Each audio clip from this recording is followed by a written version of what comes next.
December 2nd is when we celebrate air, but not in its gaseous state, but in its liquid one. James Dewar exhibited his new apparatus for the production of liquid air to the Royal Society. He also gave several Christmas Day presentations to the Royal Society. More will be said about them shortly. Dewar was nominated several times, but never succeeded in winning the Nobel Prize. He was, however, honored by many other institutions, including the Smithsonian Institute. Dewar invented the container that is named after him, but he did not seek a patent. Out of this grew the business called thermos.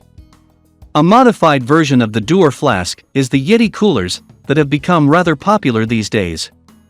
The Dewar flask controls the three ways that heat moves, which are radiation, convection, and conduction. The shiny surface reflects the heat back into the flask, or it keeps it out.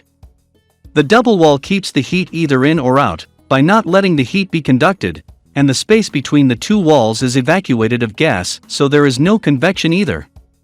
The Dewar flask is almost a perfect insulator. The Dewar flask helped with the study of supercooled liquid storage.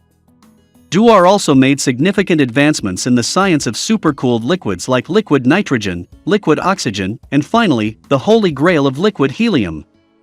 It was liquid helium and many other things that helped the scientist at CERN discover the Higgs boson, which we now believe is what gives matter mass. More will be said about the Higgs boson another time. And now back to the Royal Society's Christmas lectures.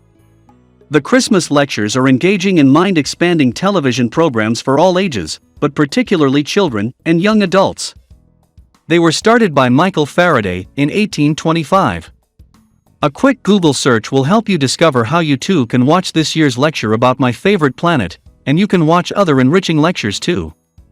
Many world-famous scientists have given the lectures, including Nobel Prize winners, Sir David Attenborough, Carl Sagan, and Dame Nancy Rothwell. The Christmas lectures were first broadcast on television by the BBC in 1936, which makes them the world's oldest science television series.